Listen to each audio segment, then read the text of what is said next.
জুমার নামাজের দিন যখন আজান দেয়া হয়, আল্লাহ তাআলা বলেন মসজিদের দিকে দ্রুত ছোট, আগে বাড়ো। কে কতটা আগে যাবা, কে কতটা প্রথম কাতারে বসবা, তার জন্য প্রতিযোগিতা করো। হাদিসে আছে আল্লাহ নবী সাল্লাল্লাহু আলাইহি ওয়াসাল্লাম বলেছেন, প্রথম কাতারে মসজিদে নামাজের প্রথম কাতারে বসার মধ্যে কি পরিমাণ নেকি।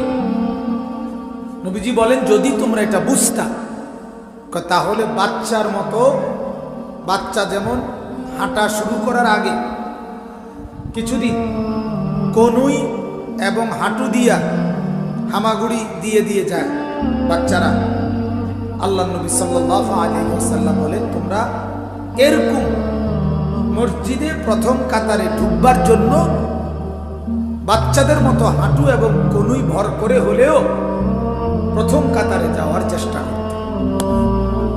তাহলে নবীজি এই আগ্রহ ব্যক্ত